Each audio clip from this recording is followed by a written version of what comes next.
मनुष्य में ये शक्ति है कि वो मन से जैसा सोचता है वैसा ही बनता है। इसलिए संतों ने एक कहानी बताई है, आपने सुनी होगी, फिर से सुनिए। तो जंगल में घूमते घूमते एक आदमी रास्ता भूल गया और फिर ढूंढने लगा, तो रास्ता मिले ही नहीं। गर्मी के दिन ढूंढते ढूंढते थक गया। 11 बजे, 11:30 बजे थक गया। एक बहुत बड़ा पेड़ देखा उसने, अच्छी ठंडी छाया थी उसके, वहां जाके बैठ गया और सोचने लगा। अब उसको पता नहीं, वो जो पेड़ था बड़ा, वो था कल्प वृक्ष, यानी जिसके नीचे बैठकर जो इच्छा करते हैं वो तत्काल पूरी होती है। तो वो सोचने लगा कि बहुत धूप है, परेशान हो गया, थक गया हूं, प्यास लगी है, कहीं पानी मिलता तो कितना अच्छा होता। तो न जाने कहां से इतना बड़ा ठंडे पानी का गिलास उसके सामने, सुंदर सुगंधित जल। अब वो प्यास लगी थी, प्यासा था, इसलिए उसने सोचा कुछ नहीं, पानी चाहिए था, पानी सामने दिख गया, पानी पी गया, पूरा गिलास खाली कर दिया। अब जब ऐसा होता है ना, तो 1-2 मिनट में फिर भूख लगती है, शरीर के सारे रस फिर से प्रवाहित होने लगते, जठर रस भी प्रवाहित होने लगता है। तो उसको भूख लगी, तो उसने कहा पानी की इच्छा हुई तो पानी मिल गया, कितना अच्छा हो गया है। भूख लगी, ऐसे ही कहीं से खाना आ जाता तो कितना, तो एकदम सोने की थाली सामने लग गई, 16-17 प्रकार की सब्जी, 4-5 प्रकार की दाल, 8-10 प्रकार के चावल, ये रोटी वो रोटी, बाजरा का रोटला, ये वो सब, और मिठाई 10 प्रकार की। 2-3 आदमी का खाना। अब भूखा तो था ही, बहुत घुमा था पैदल, शुरू हो गया। 2-3 आदमी का अकेला ही खा गया। अब आदमी जब थक के आता है और ऐसा भोजन कर लेता है, तुरंत नींद आती। उसने कहा वाह मस्त भोजन हो गया, अब सोने को मन कर रहा है, बिस्तर रहता तो अच्छे सो लेता, तो बिस्तर आ गया एकदम, तो सो गया। 2-3 घंटा खूब अच्छा सोया, फिर जागा। अब कोई प्यास नहीं थी, पेट में अन्न था, इसलिए भूख भी नहीं थी, और विश्राम भी हो गया था।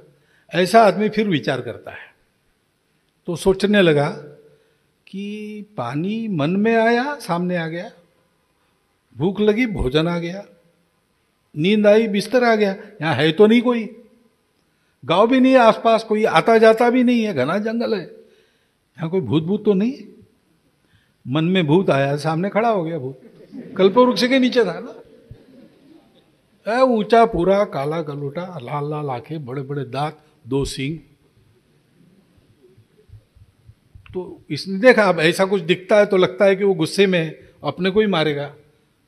तो ये सोचने लगा, अरे ये तो सचमुच यहाँ भूत है, गुस्से में है, ये मारेगा तो नहीं मुझे, खा तो नहीं जाएगा। बस मन में आ गया, भूत ने उसको खा लिया। अपना मन स्वयं का ऐसा कल्पवृक्ष है ना। भगवत गीता में मन एव मनुष्याणाम कारणम बंध मोक्षयो, मनुष्य मुक्त भी मन से होता है, मन के साथ उपयोग से मन साधन बनाकर होता है, और बांधा भी जाता है मन के कारण ही। तो अपने मन को हमेशा सकारात्मक श्रद्धा युक्त रखना, और जो सुनते हैं पढ़ते हैं वो करने से होता है, न करने से नहीं होता। तो ऐसे ही फिर से 3 मित्र जंगल में भटकने के लिए गए, रास्ता भूल गए, भूख लगी तो सामने एक छोटा वनवासी गांव था, वहां गए, भाई भूखे हैं हम, कुछ तो दो। तो वनवासी बड़े उदार रहते, एक ने दूध दिया, एक ने आटा दिया, एक ने गुड़ दिया, एक पुराना बर्तन एक घर से मिला, माचिस की डिब्बी मिली एक घर से। तो फिर जंगल में जाके पत्थरों का चूल्हा बना के उसमें लकड़ियाँ वगैरह जुटा के सुखड़ी बनाने लग गए। अब गपशप में सुखड़ी बहुत ही सूख गई, इतनी सी बन गई, खाना है 3 लोगों को, क्या करेंगे। तो सच्चे मित्र रहते तो क्या, छोटा थोड़ा था, बांट कर खाते, लेकिन वो सही मित्र नहीं थे, इसलिए उन्होंने सोचा एक की भूख मिटती है तो एक खाएगा, लेकिन कौन खाएगा? तो बोले अब खाली पेट हम सो जाएंगे। तो आदमी खाली पेट सोता है तो सपने आते हैं, तो सपने आएंगे। फिर जागकर सपना बताना अपना, जिसका सपना सबसे अच्छा वो खीर खाएगा। ठीक है, सो गए। थोड़ी देर के बाद एक ने सब दोनों को जगाया, अरे क्या सोए हो, खीर मैं ही खाने वाला हो, इतना सुंदर सपना। बोले क्या सपना? तो बोले मैं नींद में जाग गया सपने में और उठ के जाने लगा। जंगल के बाहर एक शहर था, शहर में कोई दिख नहीं रहा था। खोजते खोजते शहर के मध्य में एक बड़ा मैदान था, वहाँ सब लोग जमा थे, मैंने देखे। तो मैंने एडिया उठा उठा के उस भीड़ में देखा क्या कर रहे हैं। तो बीच में एक हाथी घूम रहा था सूंड में माला लेके। मैंने पूछा क्या है? तो उन लोगों ने कहा ऐसा है, इस शहर की राजकुमारी, उसका विवाह है, बहुत ढूंढे लेकिन योग्य आदमी मिला नहीं, तो हाथी के सूंड में माला दी है, माला जिसको पहनाएगा वो इकलौती लड़की है, उसका पति बनेगा और इस शहर का राजा भी बनेगा। तो मैं मजा देखने खड़ा हो गया। सूंघते सूंघते हाथी मेरे पास आया, उसने मुझे सूंघा ऊपर से नीचे और माला मेरे गले में डाल दी। फिर क्या, लोगों ने मुझे कंधा पर लिया, जुलूस निकला, राजमहल में गए और धूमधाम से बैंड बाजे की आवाज़, पटाखों की आवाज़ में, और उस राजकन्या से मेरा विवाह हो गया। मैं राजा भी बन गया, सुंदर राजकन्या का पति भी बन गया, संपत्ति भी आ गई, और क्या चाहिए, इससे अच्छा सपना क्या होता है? तो दूसरे ने कहा अरे इसके लिए जगाया तो इससे तो मैंने अच्छा सपना देखा। कौन सा अच्छा सपना देखा? तो बोले अरे भाई ये राजा, राज्य, राजकुमारी, धन ये साथ थोड़ी आते हैं। मैं तो सपने में जागा, देखता हूं सामने प्रत्यक्ष नारायण खड़े, शंख चक्र गदा पद्म सहित। तो मैंने तुरंत नमस्कार किया, साष्टांग। तो नारायण ने कहा कि भक्ता, हम तुम पर प्रसन्न हैं, इस जन्म के बाद तुम्हारी मुक्ति पक्की। अब इससे कोई अच्छा है? अब दो तो हो गए, तीसरा था, लेकिन वो कुछ बोल नहीं रहा था, मुंडी नीचे डाल के ऐसा। तो उनको लगा इसका सपना अच्छा नहीं, कंपटीशन में ये नहीं है, वो पूछ लो इसको। पूछा तुम्हारा क्या है? तो नहीं हमारा इतना अच्छा सपना नहीं है, आप दोनों तय करो किसने खाना, मैं तो कंपटीशन में नहीं हूँ। नहीं नहीं फिर भी बताओ, तीनों का सपना सुनने के बाद ही निर्णय होगा।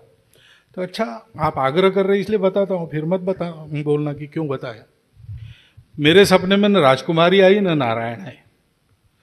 मेरी आंख खुली तो सामने एक राक्षस खड़ा और बड़ा गुस्से में था। मैं थर थर कांपने लगा, माफ करो दैत्यराज, क्यों ऐसा? तो तुम पर मैं गुस्सा नहीं हूं, तुम चिंता मत करो, ये तुम्हारे दो है ना तुम्हारे साथ आए हुए, ये नालायक लोग हैं, मैं इस पेड़ पे रहता हूं, इसके तरफ पैर करके सोए हैं, इनको मैं खाने वाला हूं। तो मैंने कहा महाराज ऐसा मत कीजिए, मेरे बहुत अच्छे मित्र हैं, बहुत दयालु है, उनका अपराध भी कुछ नहीं, किसको मालूम आप यहाँ पर रहते हो? तो नहीं, आग में हाथ जानबूझकर डालो या अनजाने में डालो, जलना तो है ही, अपराध हुआ है, अब उनको सजा मिलेगी।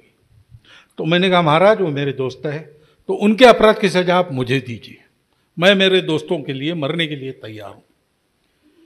तो राक्षस ने कहा अच्छा, लेकिन तुम्हारा तो ऐसा अपराध तुमने किया नहीं, ये ठीक है तुम उनकी सजा ले रहे हो, लेकिन तुमने अपराध नहीं किया, इसलिए तुमको जरा नरम सजा होगी।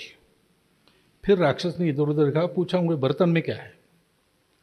तो मैंने कहा महाराज जो सुखड़ी बनी है भूख मिटान। हाँ वो सुखड़ी खा जाओ, यही तुम्हारी सजा है। मैंने कहा महाराज वो सपना बताने का। बोले सपना अपना नहीं, तुम सुखड़ी खाते हो कि मैं तुम्हारे दोस्तों को खाऊं?